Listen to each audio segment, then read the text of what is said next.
네, 마태복음 9장 묵상을 나누도록 하겠습니다. 마태복음 9장 1장입니다. 예수께서 배에 오르사 건너가 본 동네에 이르시니 8장의 마지막 28절 부분에서 예수께서 건너편 가다라 지방에 가셔서 귀신 들린 자, 군대 귀신 들린 그 두 사람을 이제 구해 주시고 돼지 떼가 물에서 몰사하는 일이 일어납니다. 그러자 그 가다라 지방의 그 이방인들이 예수님에게 자기들의 지역에서 떠나 달라고 강구합니다. 그러자 예수님께서 배에 오르사 다시 그 갈릴리 호수를 건너서 본 동네로 오셨다라는 그런 맥락이죠. 예수님은 이스라엘의 잃어버린 양들에게 보내심을 받았다. 본인이 이제 그렇게 말씀을 하셨는데 그 예수님이 이방인들이 살고 있는 가다라 지방에 가신 이유, 이 부분에 대해서는 9장, 8장 묵상 나눔에서 생각을 해 봤었습니다. 2절입니다. 신상에 누운 중풍병자를 사람들이 데리고 오거늘 예수께서 그들의 믿음을 보시고 중풍병자에게 이르시되 작은 자야 안심하라 내 죄사함을 받았느니라. 어떤 서기관들이 속으로 이르되 이 사람이 신성을 모독하도다. 예수께서 그 생각을 아시고 이르시되 너희가 어찌하여 마음에 악한 생각을 하느냐. 내 죄사함을 받았느니라 하는 말과 일어나 걸어가라 하는 말 중에 어느 것이 쉽겠느냐. 네, 여기까지 보도록 하겠습니다. 예수님이 본 동네에 오시니까 또다시 많은 병자들이 이제 몰려들기 시작합니다. 이들 역시 예수님이 전하시는 천국 복음보다는 예수님께서 행하시는 그 병고침의 그 은사를 더 사모하고 나오는 그런 자들인데요. 예수님이 그들을 불쌍히 여기시고 또한 그들의 그 믿음을 보시고 그 병을 이제 고쳐 주십니다. 그런데 여기에서 예수님이 병을 그냥 고쳐 주시질 않으시고 내 죄사함을 받았느니라. 작은 자야 안심하라. 내 죄사함을 받았느니라. 이렇게 말씀을 하십니다. 그러자 서기관들이 속으로 생각하기를 이 사람이 신성을 모독하는도다. 이 죄사함이라는 것은 오직 하나님의 권한입니다. 그런데 인간의 몸으로 오신 그 예수님이, 인간인 예수님이 죄를 사한다 라고 말씀하시니 당연히 서기관들이 생각하기에 신성모독이다 이렇게 생각할 수밖에 없는 것이지요. 서기관들이 생각하는 것을 인간의 눈으로 이들이 예수님의 하나님의 아들이라는 것을 아직 모르고 있는 상태에서 봤을 때에는 지극히 당연한 생각입니다. 오히려 신성모독이 아니다. 신성모독을 생각하지 않는 것이 오히려 이상할 수 있는 그런 부분인 것입니다. 그런데 우리가 한 가지 짚고 넘어가야 할 부분은 그냥 예수님이 병을 고쳐주시면 될 텐데 왜 하필 죄사함을 받았느니라 라고 이렇게 자극적인 표현을 하셨을까 라고 하는 부분, 이 부분을 한번 생각해 보아야 할 것입니다. 그런 말씀 안 하시고 그냥 고쳐주셨으면 서기관들이 신성모독이다라는 이런 생각도 안 했을 것이고 문제없이 사역을 풀어 가실 수 있으셨을 거라는 것이죠. 그런데 이 죄사함을 받았느니라 이런 식의 표현을 하시면서 파장을 일으키는 그런 결과를 낳게 되지 않습니까? 그래서 예수님이 왜 이런 식의 표현을 하실까 하는 부분들, 이런 부분들을 우리가 이제 묵상거리로 의문을 가지고 묵상을 해봐야 될 그런 대목입니다. 예수님 말씀하십니다. 너희들이 사람의 그 마음까지도 헤아리시는 예수님이 그 서기관들의 생각을 아시고 너희가 어찌하여 마음에 악한 생각을 하느냐 이렇게 반문을 하십니다. 악한 생각, 그들이 한 악한 생각이 무엇인가? 이 사람이 신성을 모독하는구나 라고 하는 것이 악한 생각이다 라고 규정 짓고 계십니다. 방금 전에 우리가 생각해 보기를 예수님이 하나님의 아들이라는 것을 알지 못하는 이 서기관들이 예수님이 그 병자에게 너가 죄사함을 받았다라고 말씀하시는 것 자체가 신성모독이다라고 생각하는 것은 지극히 당연한 상식적인 일이다라고 분명히 우리가 생각을 해봤습니다. 그런데 예수님은 그것을 악한 생각이다라고 규정 지으십니다. 왜 그러실까요?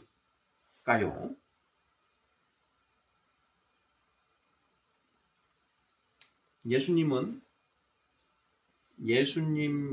본인이 하나님의 아들로서 죄사함을 하실 수 있는 그러한 권능이 있다라는 것을 당연한 전제로 말씀하고 계시는 거겠죠.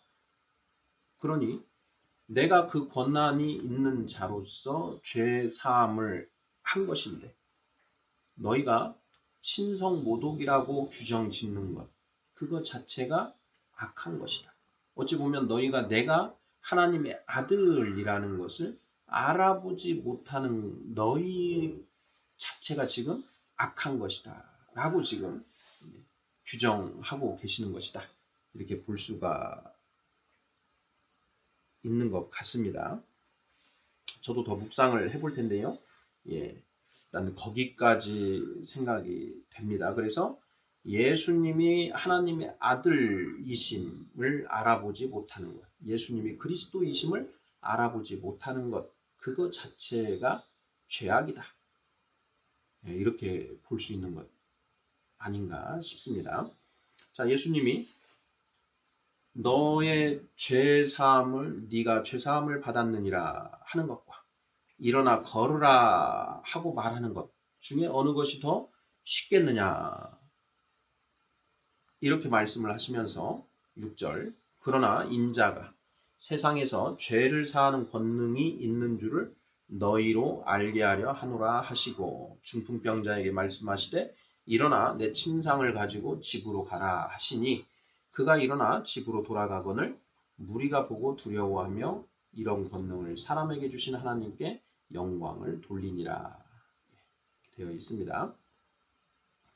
6절을 보면 예수님이 작은 자야 안심하라 내 죄사함을 받았느니라 라고 이런 자칫 도발하는 듯한 그런 발언을 하신 이유, 의도, 목적이 드러나 있습니다. 예수님이 그러한 도발을 하신 이유는 그들로 하여금, 사람들로 하여금 인자가 예수님이 세상에서 죄를 사하는 권능이 있다라는 것을 그들로 하여금 깨닫게 하기 위한 것이었다라는 것이죠. 그래서 예수님이 바로 실행을 하십니다. 중풍병자에게 일어나서 내 침상을 가지고 집으로 가라 라고 말씀을 하시는 것이죠. 5절에서 내 죄사함을 받았느니라 하는 말과 일어나 걸어가라 하는 말 중에 어느 것이 쉬울까요? 예수님이 어느 것이 쉽겠느냐 하고 질문을 던지셨잖아요. 자, 그것에 대한 답은 무엇입니까? 인간적인 생각에서 봤을 때에는 죄사함을 받았느니라 하고 말하는 것이 더 쉬운 일이죠. 일어나 걸어가라, 이것은 바로 결과가 눈앞에 보여져야 됩니다. 중풍병자로서 중풍병에 걸려서 걷지도 못하고 움직이지 못한 침상에 누워있는 그 중풍병자에게 일어나 걸어가라 라고 말씀을 하시면 그것이 바로 눈앞에서 일어나 걸어감으로써 그 병이 나아져야 되는 일이거든요. 우리 인간적인 관점에서 보면 일어나 걸어가라 라고 하는 것이 훨씬 더 어려운 그런 일이고요. 죄사함을 받았느니라, 이것은 눈에 보이질 않지 않습니까? 죄사함을 받았는지 안 받았는지 뭐 얘기하면 우리가 알 수 없는 것이지 않습니까? 그러니 우리 인간적인 관점에서 봤을 때는 죄사함을 받았느니라 하고 말하는 거다. 일어나 걸어가라 하고 말하는 것 중에 죄사함을 받았느니라 하고 말하는 것이 훨씬 더 쉬운 일이라는 것이죠. 우리가 증명할 수가 없으니까. 그런데 예수님이 내가 죄사함을 받았느니라 하면 죄가 사해진 것이다 라는 것을 증명하시고자 일어나 걸어가라 라고 명령하시고 그것이 실행되는 것을 보여주시는 것이죠. 7절, 그가 일어나 집으로 돌아가거늘 무리가 보고 두려워하며 이런 권능을 사람에게 주신 하나님께 영광을 돌리니라. 더 어렵다고 생각한 중풍병자가 일어나 걸어가라 하는 것은 더 어려운 일이거든요. 인간의 관점에서 봤을 때 그것이 이루어지는 것을 봄으로써 예수님께 죄사함의 권능이 있다라는 것을 깨닫게 해주신 그런 일화라는 것이죠. 예수님이 이렇게 도발을 하실 때에는 뭔가 반드시 의도가 있으십니다. 우리는 예수님의 제자로서 하나님의 일, 즉 영혼 구원을 위한 복음 전도의 일을 해야 하는 일꾼들인데요.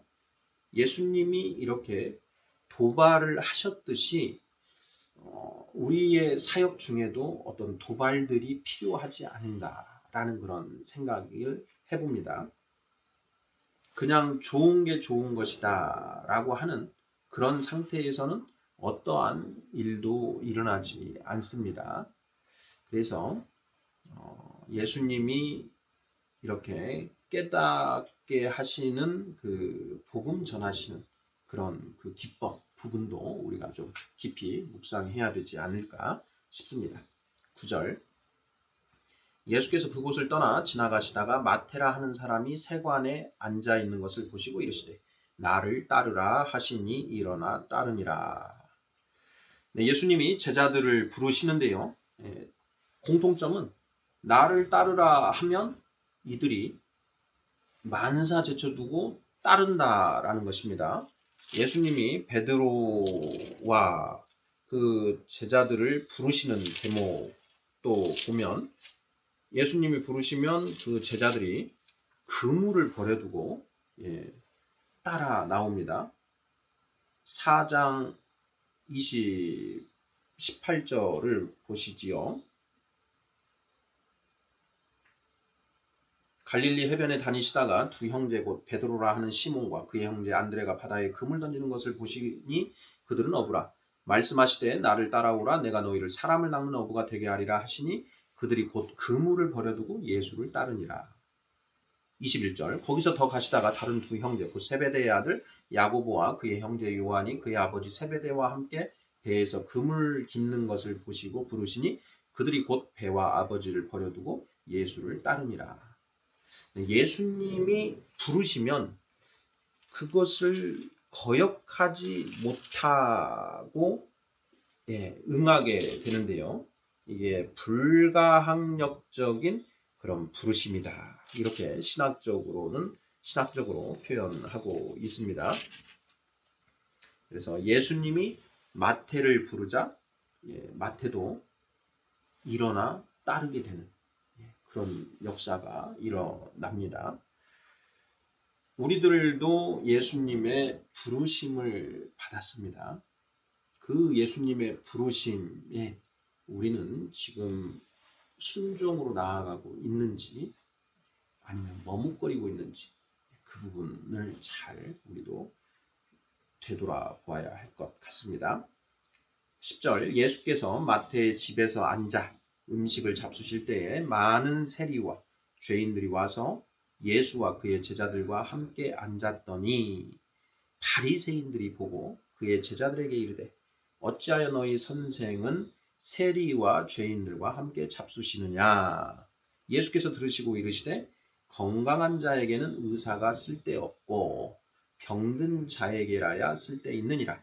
너희는 가서 내가 긍휼을 원하고 제사를 원하지 아니하노라 하신 뜻이 무엇인지 배우라. 나는 의인을 부르러 온 것이 아니요 죄인을 부르러 왔노라 하시니라. 네. 성경에 기록된 그 말씀들은 어느 하나 군더더기가 없습니다. 다 중요한 어떤 영적인 의미를 담고 있는 것이죠. 예수님이 세리와 죄인들과 함께 잡수십니다. 세상적인 관점에서 봤을 때 세리와 죄인들은 악인들이죠. 그런 죄인들입니다. 그런데 바리새인들이 도대체 하나님의 아들이라고 자처하는 그 예수가 왜 그러한 그 악인들과 함께 음식을 드시는지 이해할 수가 없다라는 것이죠. 바리새인들은 이방인들과는 전혀 이야기도 않고 얽히는 것도 싫어합니다. 그리고 철저하게 율법을 지키면서 부정한 것에 접하는 것을 극도로 삼가하지요. 그런 바리새인들의 입장에서 봤을 때 세리 죄인들과 어울리는 예수님의 그 행태는 도저히 납득이 안 되는 그런 부분인 것이죠. 예수님이 그 말씀을 들으시고 일갈하십니다. 건강한 자에게는 의사가 쓸데없고 병든 자에게라야 쓸데있느니라. 나는 의인을 부르러 온 것이 아니요 죄인을 부르러 왔노라. 이렇게 말씀하십니다. 자, 이 말씀을 우리가 잘 묵상을 해보면 마치 그러면 바리새인들은 건강한 자, 의인이고 세리와 그 죄인들만 죄인인가?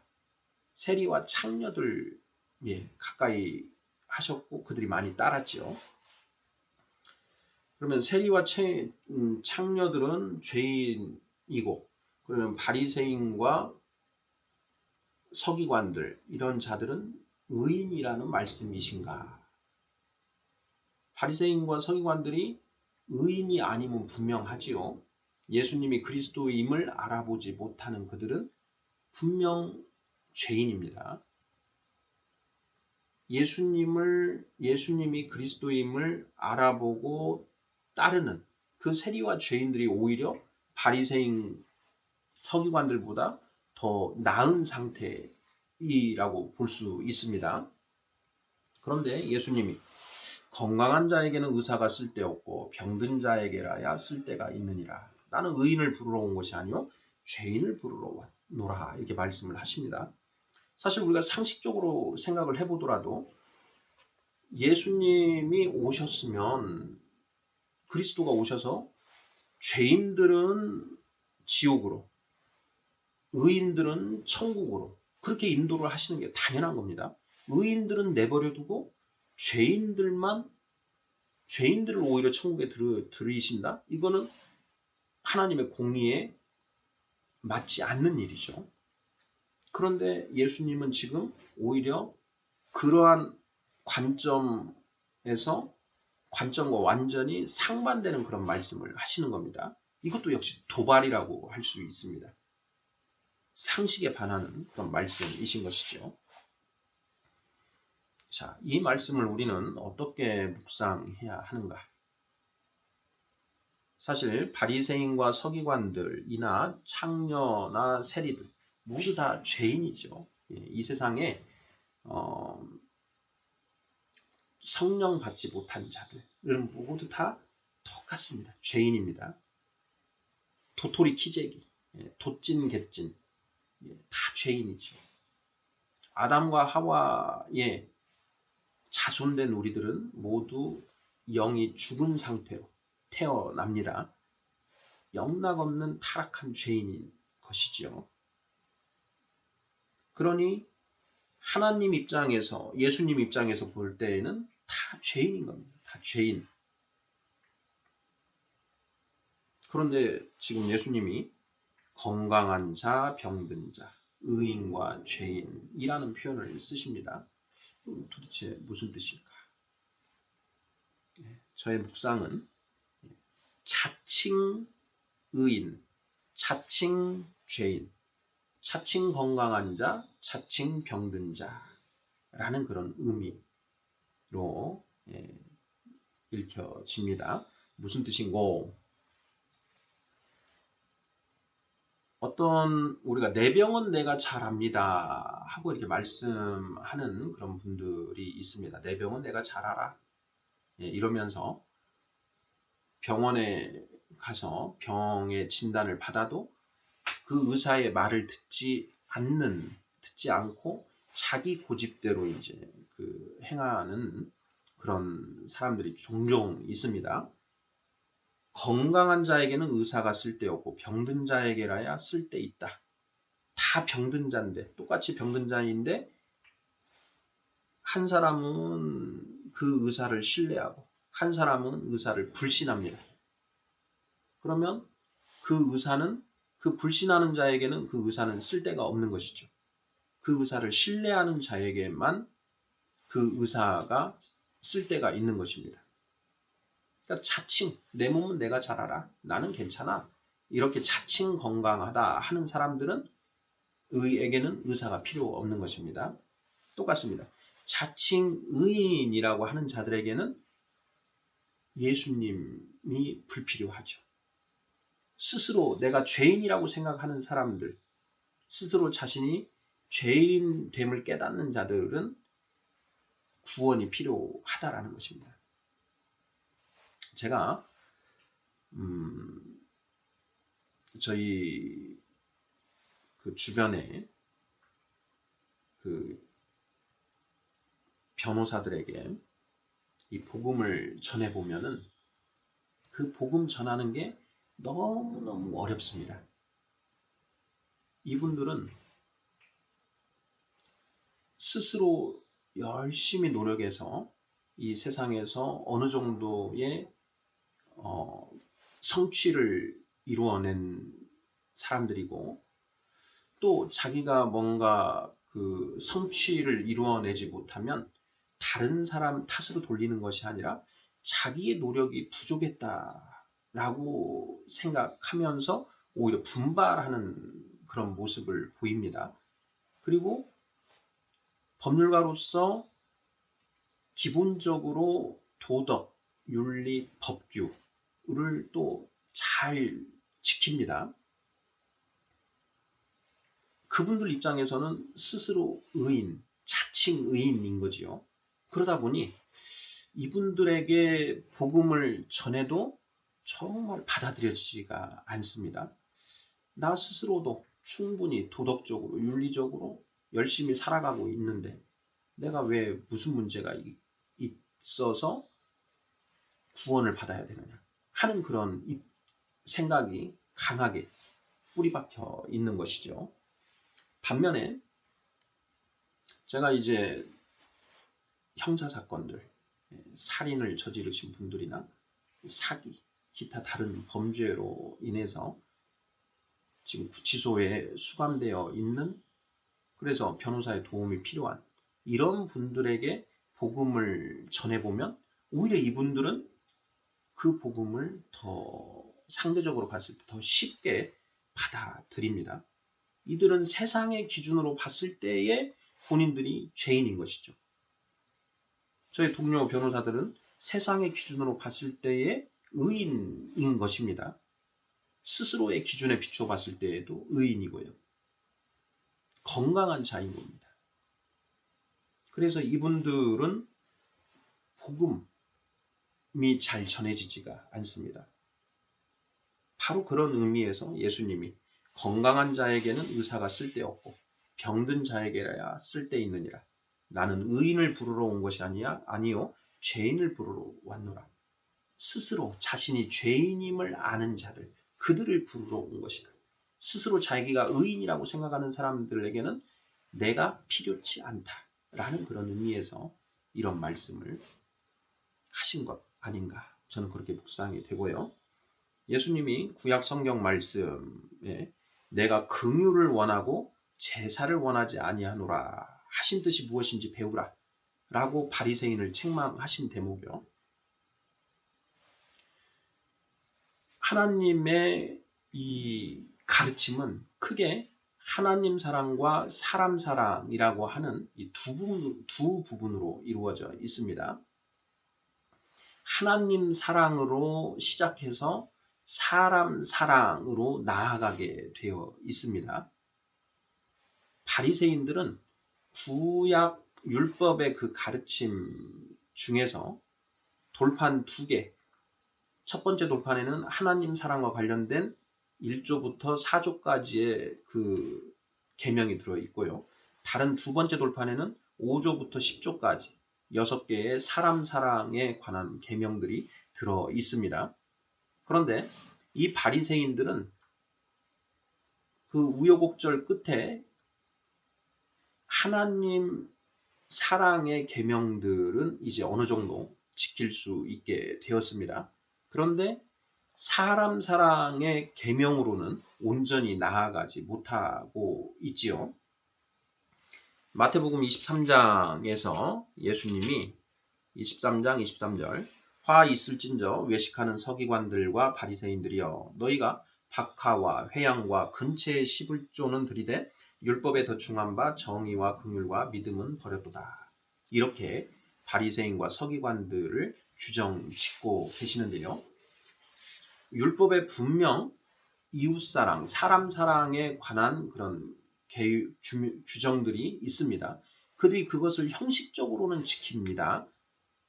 그런데 그들이 정작 그들의 마음 안에 긍휼한 마음은 전혀 없다라는 것이죠. 그래서 예수님이 이 말씀을, 호세아서의 그 말씀, 내가 긍휼을 원하고 제사를 원하지 아니하노라. 내가 궁극적으로 원하는 것은 너희가 서로 사랑하는 것, 너희가 서로 불쌍히 여기는 것, 그것을 내가 원하는 것이지 나에게 제사 드리는 하나님 사랑, 그것에 머무르기를 원하지 않는다라는 것입니다. 우리가 마태복음 5장에서 너희가 제물을 드리려다가 내 형제에게 원망 들을 만한 일이 있는 것이 생각나거든 예물을 제단 앞에 두고 먼저 가서 형제와 화목하고 그 후에 와서 예물을 드리라 하는 그 말씀이 무슨 뜻인지 이 부분에 대해서 이미 나눈 바 있고요. 또 히브리서 12장 14절에서 모든 사람과 더불어 화평함과 거룩함을 따르라. 이것이 없이는 아무도 주를 볼 수 없느니라 하신 그 말씀.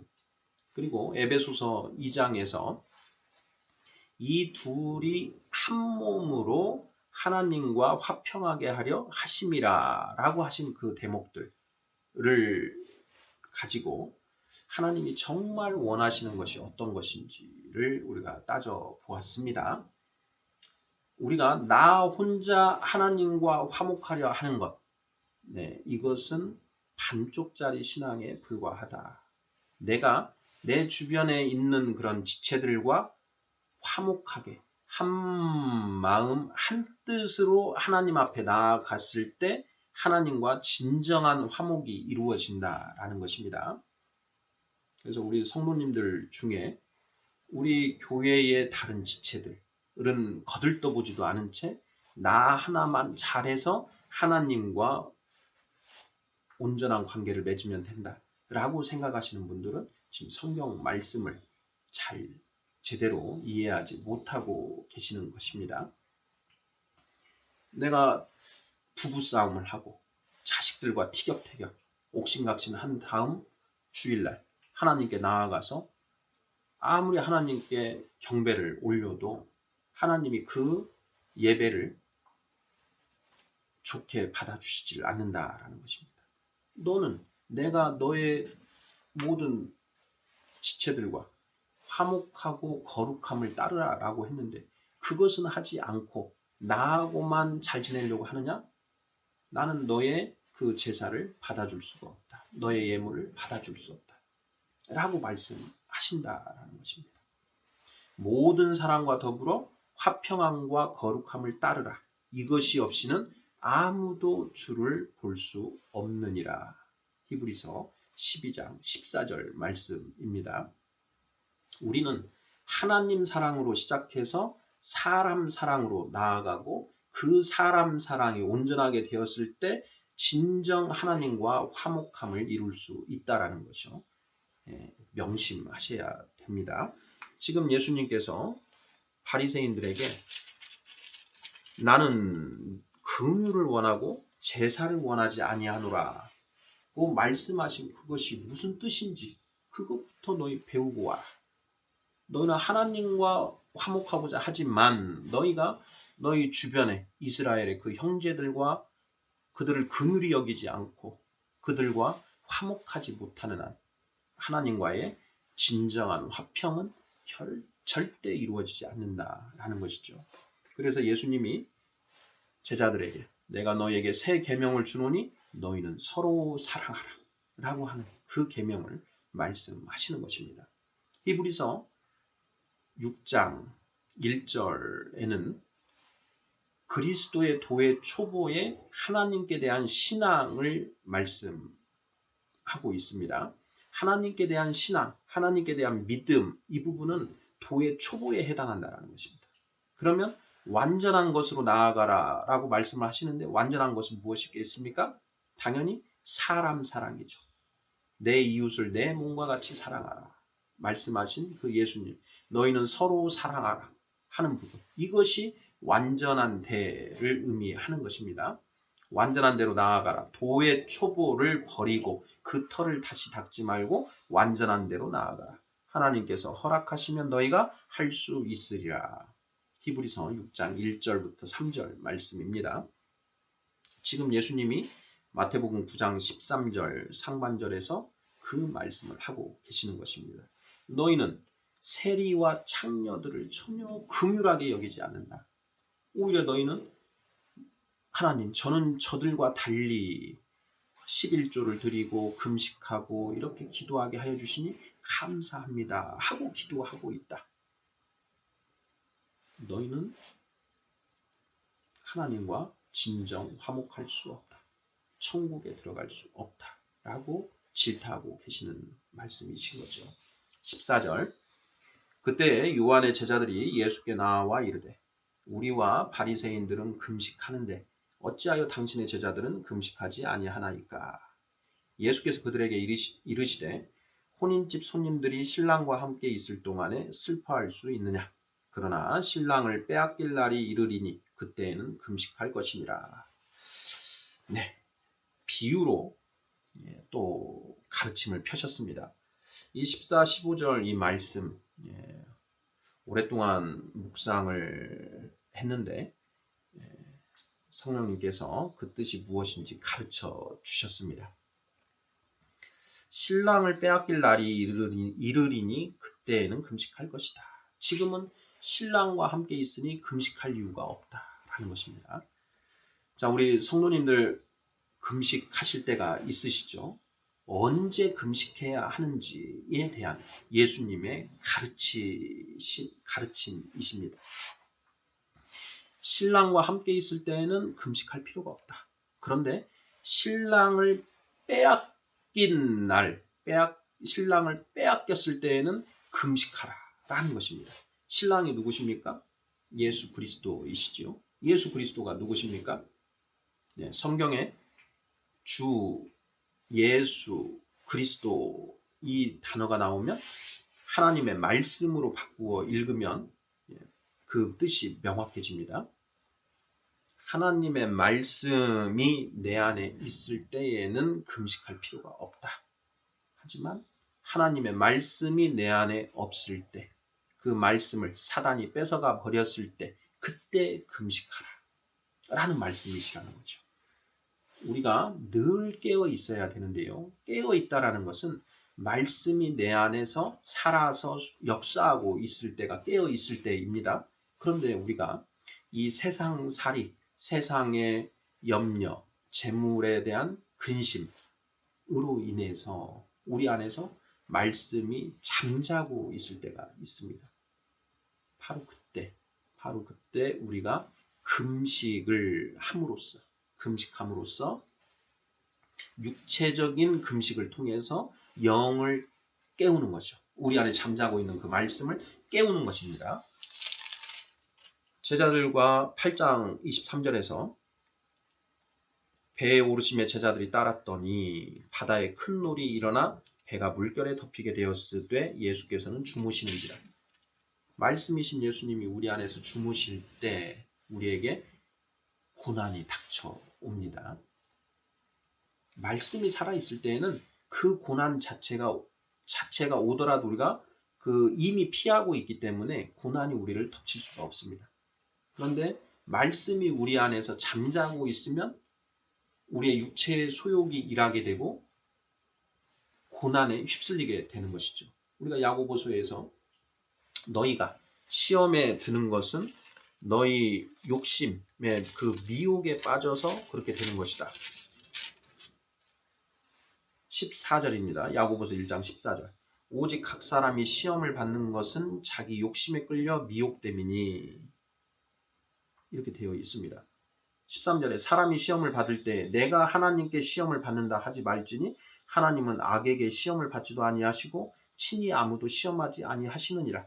오직 각 사람이 시험을 받는 것은 자기 욕심에 끌려 미혹됨이니 내 안에 말씀이 잠자고 있으면 이 내 욕심이 살아서 일하는 것이고요. 그 욕심으로 인해서 우리가 미혹에 빠져서 시험에 들게 된다라는 것이죠. 신랑을 빼앗길 날이 이르리니 그때에는 금식할 것이니라.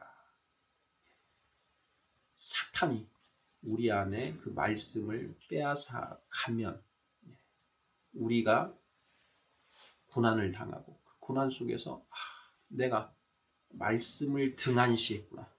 내가 말씀으로 깨어있지 못했구나. 라는 것을 자각해야 되고 내가 말씀 잃은 것 때문에 금식하라 라는 것입니다. 육신의 금식을 통해서 영을 깨워 살리는 것이죠. 신랑을 빼앗길 날이 이르리니 그때에는 금식할 것이니라. 우리가 언제 금식해야 하는지 그것을 가르쳐 주시는 그런 말씀이신 것입니다. 우리가 영적으로 신랑과 함께 있을 때에는 금식할 필요가 없습니다. 신랑이 내 안에 없을 때 그때 금식함으로써 신랑을 16절 생배 조각을 낡은 옷에 붙이는 자가 없나니 이는 기운 것이 그 옷을 당기어 헤어짐이 더하게 됨이요 새 포도주를 낡은 가죽 부대에 넣지 아니하나니 그렇게 하면 부대가 터져 포도주도 쏟아지고 부대도 버리게 됨이라. 새 포도주는 새 부대에 넣어야 둘이 다 보존되느니라. 비유의 말씀입니다. 비유의 말씀을 하시는 이유 마태복음 13장에 나오는데요. 너희에게는 천국의 비밀을 아는 것이 허락되었으나 그들에게는 허락되지 아니하였나니 이렇게 말씀을 하십니다. 예수님이 비유로 말씀하신 것은 천국에 잃어버린 양들에게는 성령 받은 자들에게는 그 하나님 말씀이 무슨 뜻인지를 더욱더 쉽게 깨달을 수 있도록 하시는 것이고요. 성령 받지 못하는 자들에게는 천국의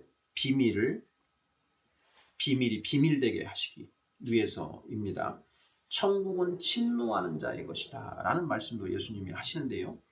하늘의 지혜를 얻으면 천국을 누리고 천국에 들어가게 됩니다. 그 하늘의 지혜가 그들, 사탄 마귀에게는 알려져서는 안 된다라는 것이죠.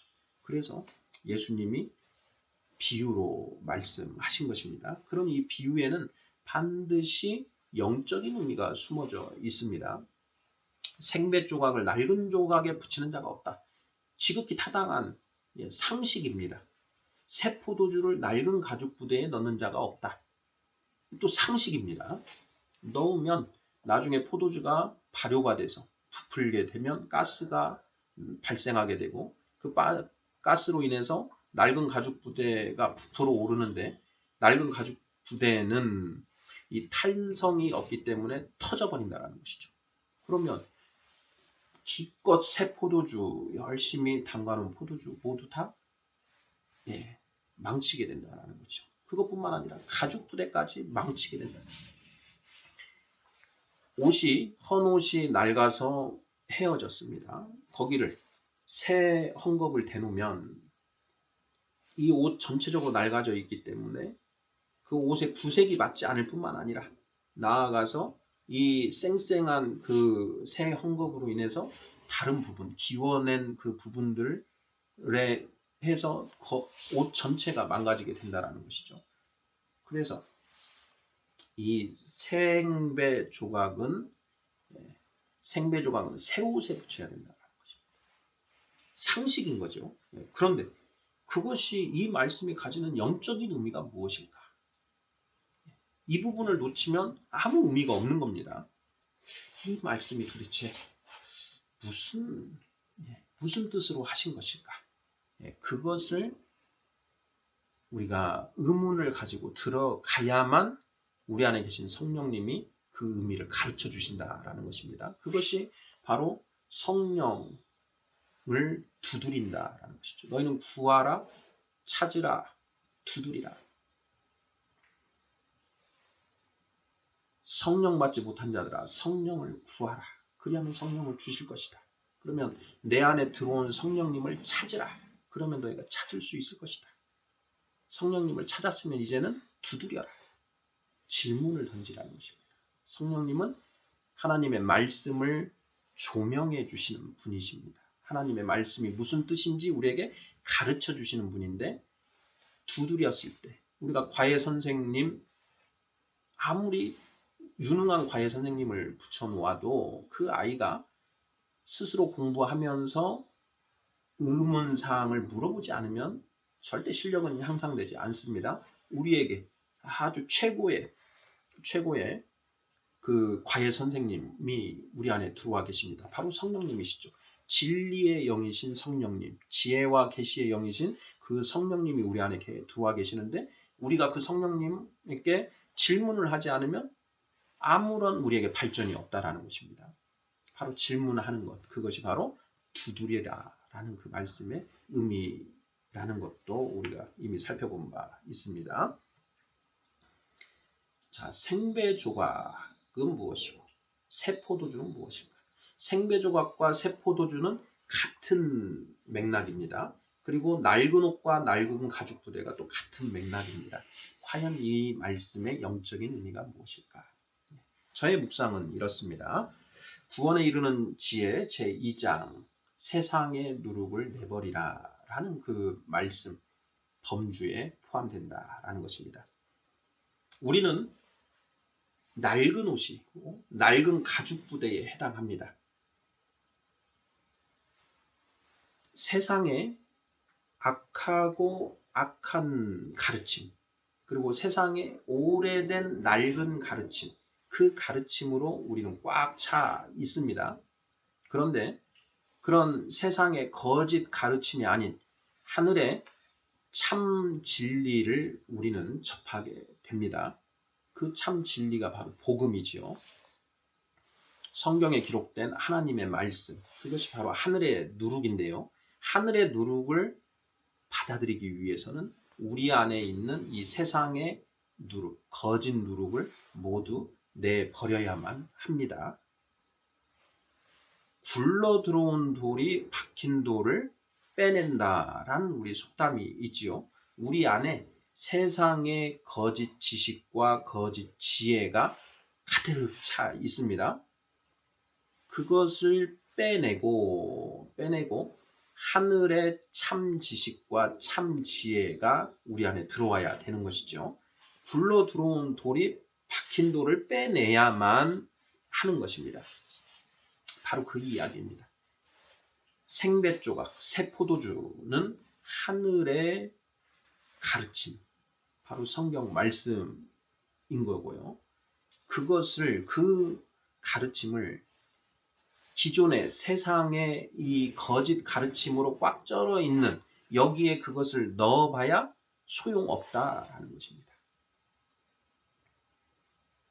낡은 옷, 낡은 가죽 부대가 아니라 새 옷, 새 가죽 부대에 넣어야 한다라는 것이죠. 새 포도주는 새 부대에 넣어야 둘이 다 보존되느니라. 하나님이 출애굽하는 이스라엘 백성들에게 너희는 유교절 6월절 첫날 너희 집안의 모든 누룩을 제거하여 버리고 일주일 동안 누룩이 들어가지 않은 떡을 해 먹으라 하고 명령하십니다. 지금 당장 이제 이스라엘 백성들은 이집트 땅을 떠나서 하나님이 지시하시는 가나안 땅으로 이제 먼 행군을 해야 되는 그런 상황입니다. 그런 상황에서 누룩을 내버리라. 이 지금 누룩이 들어가든 말든 이게 무슨 상관입니까? 그런데 하나님이 너희는 그 6월절 그 첫날부터 일주일 동안 누룩을 모두 제거하라 라고 명령을 하십니다. 그러면서 이걸 대대로 절기로 지키라 라고 명령하시고 너희가 누룩을 제거하지 않는 이 명령에 순종하지 않는 자들은 이스라엘에서 그 대가 끊길 것이다 라고 명령하시지요. 그 누룩, 정말 이 물질의 이스트를 제거하라는 그런 말씀이신가요? 문자적 의미입니다. 영적인 의미는 따로 있는 것이죠. 그 누룩은 무엇이냐?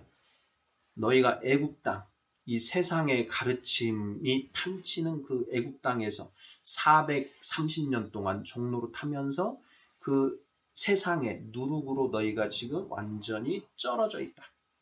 그 누룩을 내버려라. 세상의 거짓 가르침, 교훈 그런 것들을 모두 내버리고 너희는 백지 상태가 되라. 라는 그런 가르침이라는 것이죠. 그렇게 백지가 된 다음에 하나님의 말씀으로 다시 하늘의 누룩으로 다시 너희가 빚어져야 된다라는 그런 가르침이라는 것이죠. 생배 조각, 하늘의 가르침, 새 포도주, 하늘의 누룩으로 빚어진 포도주. 그것은 새 가죽 부대에 넣어야 됩니다. 우리가 영적으로 성장이 이루어지기 위해서는 우리 안에 있는 세상의 거짓 가르침들을 먼저 내버려야 됩니다. 그것을 내버려야만 하나님의 말씀이 순전하게 들어와서 우리 안에서 온전히 빚어질 수 있다라는 것이죠. 기존의 누룩, 세상의 누룩이 있는 상태에서 하늘의 누룩을 받아들이면 기존의 세상의 누룩이 이 하늘의 누룩을 왜곡해버립니다. 그러면 하나님 볼 말씀의 본 가르침이 아니라 내가 수정하고 각색한 그 가르침, 이게 이단입니다. 그런 이단적 가르침으로 빚어지는 것이고요. 그렇게 빚어진 술은 맛이 좋겠습니까? 안 좋겠습니까? 당연히 안 좋죠. 잡균들이 들어가서 빚어진 술은 향도 안 좋고 맛도 안 좋습니다. 그런 술은 버려집니다.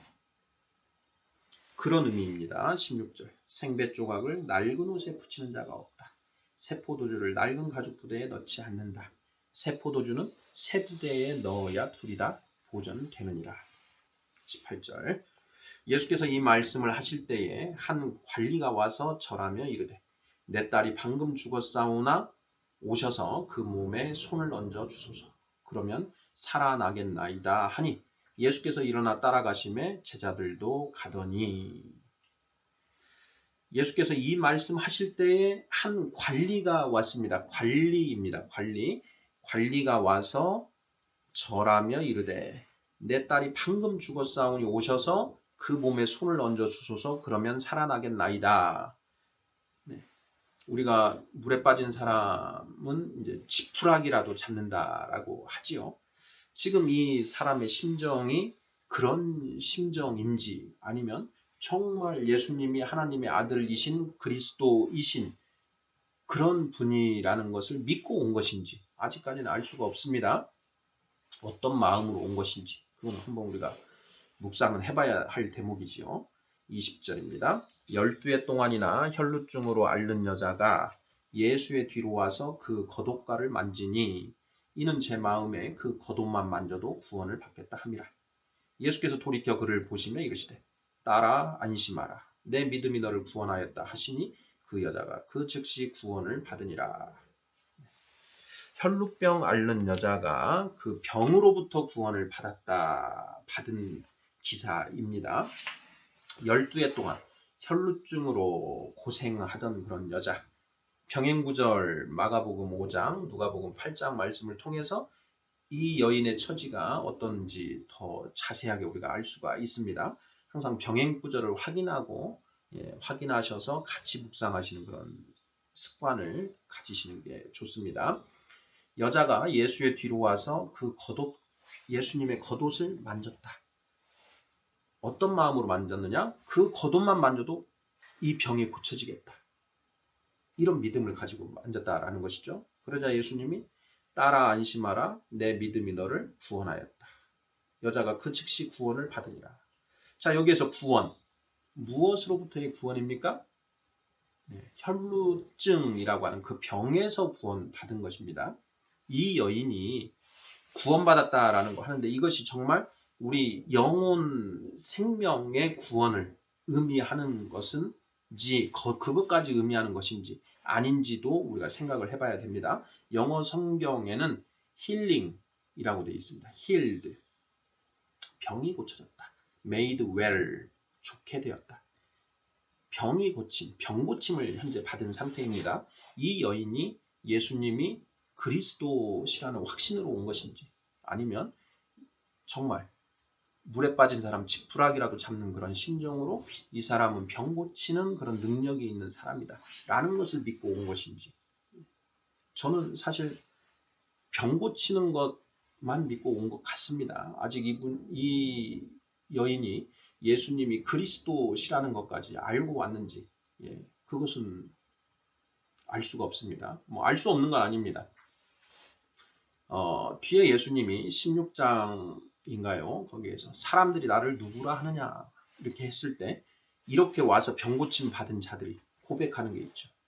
예레미야 또는 엘리야가 다시 오신 분이다. 또는 다른 선지자다. 이렇게 얘기를 한다라는 것이죠. 모두 다 틀린 답입니다. 그러면 너희는 나를 누구라고 하느냐? 그때 베드로가 이야기를 하죠. 주는 하나님의 아들이시요 그리스도이십니다. 맞다. 그것을 너에게 알게 한 자는 너의 혈육이 아니요 하늘에 계신 아버지시다. 이렇게 예수님 말씀하시지 않습니까? 그러니까 지금 이 병고침 받은 자들은 예수님이 그리스도시라는 것을 아직 믿지 않고 그것까지는 모르는 사람들입니다. 단지 병고침을 목적으로 온 제자들이 아니고 무리들에 해당되는 그런 사람들이라는 겁니다. 그것을 잘 분별하셔야 됩니다. 23절 예수께서 그 관리의 집에 가서 피리 부는 자들과 떠든 무리를 보시고 이르시되 물러가라 이 소녀가 죽은 것이 아니라 잔다 하시니 그들이 비웃더라. 무리를 내보낸 후에 예수께서 들어가사 소녀의 손을 잡으심에 일어나는지라 그 소문이 그 온 땅에 퍼지더라. 예수님이 죽은 소녀를 살려내시는데요. 또 여기서도 또 도발을 하십니다. 이 소녀가 죽은 것이 아니라 잔다 이렇게 표현을 하신 것입니다. 이 표현의 영적인 의미도 우리가 찾아봐야 됩니다. 이 표현의 영적인 의미가 무엇이겠습니까? 성경의 의무는 항상 성경에 답이 있습니다. 성경을 근거로 찾아야 되는데요. 우리 인간의 사망에는 첫째 사망과 둘째 사망이 있습니다. 첫째 사망은 이 육신의 죽음을 말하는 것이고요. 둘째 사망은 이 영혼의 완전한 죽음을 의미하는 것입니다. 지금 우리는 이 세상에서 우리의 영혼, 죽은 채로 태어나는데 아직은 기회가 한 번 더 있는 것입니다. 이 영을 살릴 수 있는 기회가 있는 것이죠. 이 세상에서 한 번 기회를 부여받은 것입니다. 그런데 이 세상에서의 삶 동안 그 죽은 영을 살려내지 못하면 이제 영원한 죽음, 영의 죽음에 처하게 되죠. 그걸 둘째 사망이라고 이야기하죠. 요한계시록 20장입니다.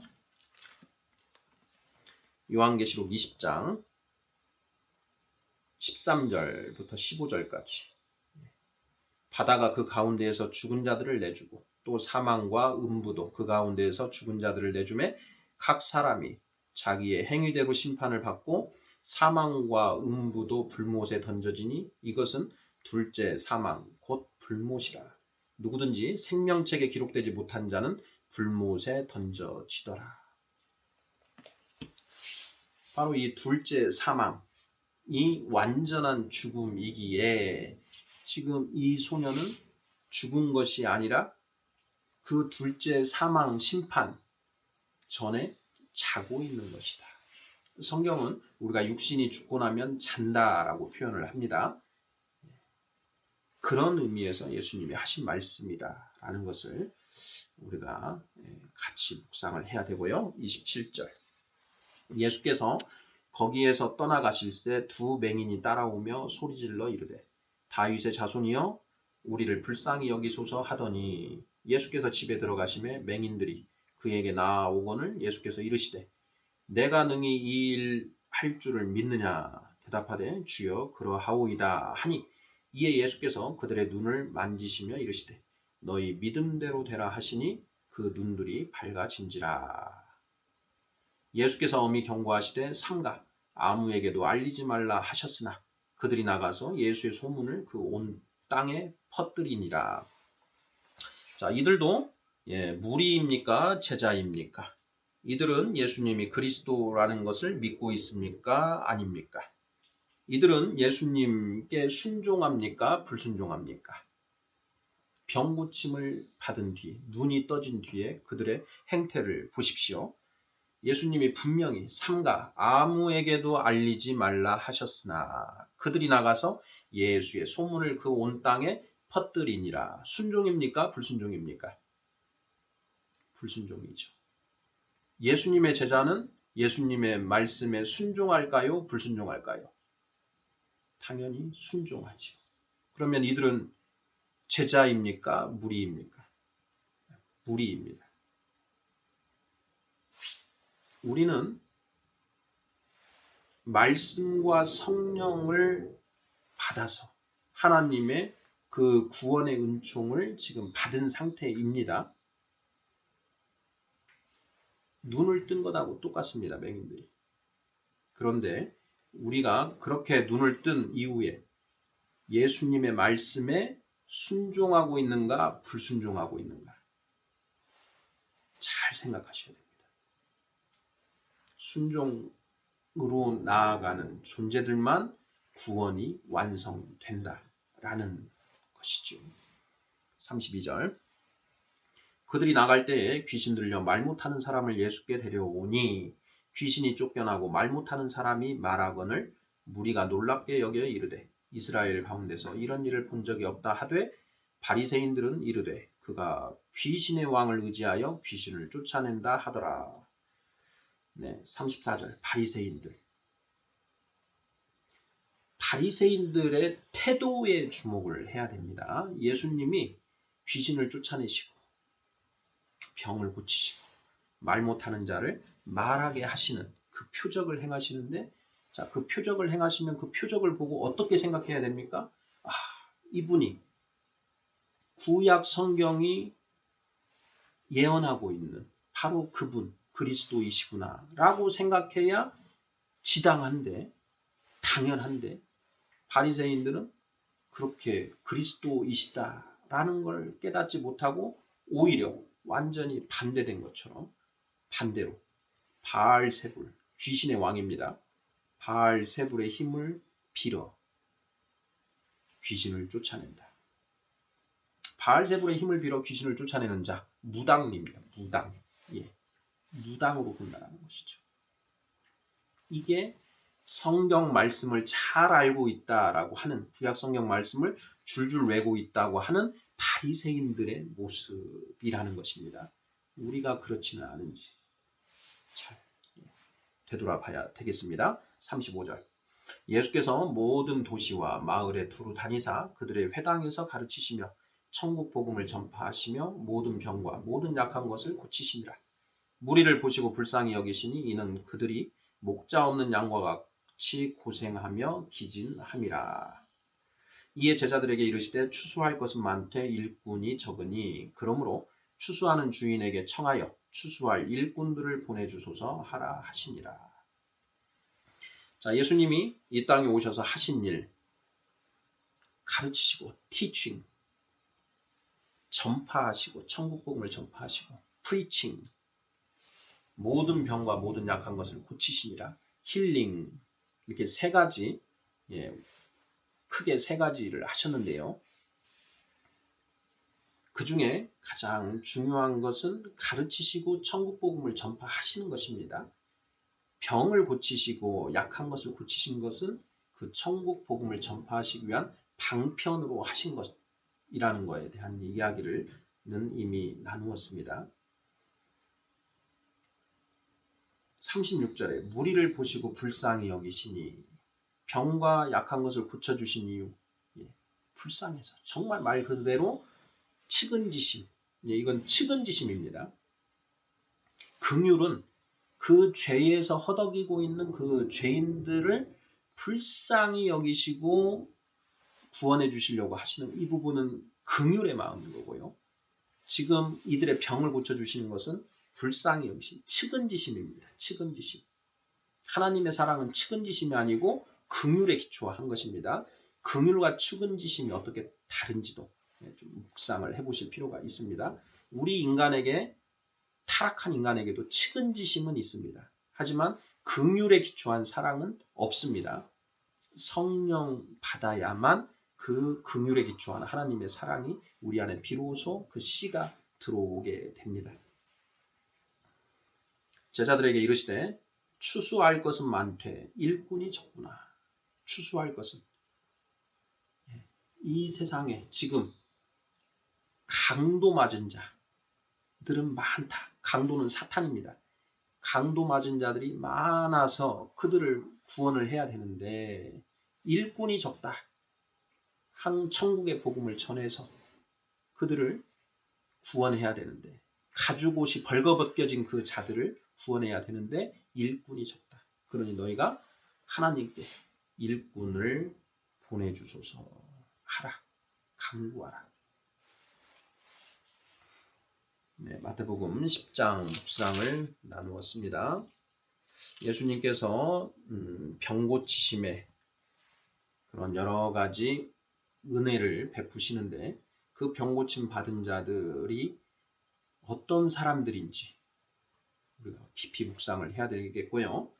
마태를 부르시고 바리새인들에게 나는 의인을 부르러 온 것이 아니라 죄인을 부르러 왔다 라고 말씀하신 이유가 무엇인지, 그리고 우리가 언제 금식해야 되는지, 신랑을 빼앗길 날 우리 안에 말씀이 죽어 있을 때, 역사하지 않을 때 금식을 해야 된다는 것, 생배조각 새 포도주를 낡은 옷, 낡은 가죽 부대에 넣지 말라라고 하시는 말씀의 영적인 의미가 무엇인지, 이런 부분들을, 중요한 부분들이 되겠습니다.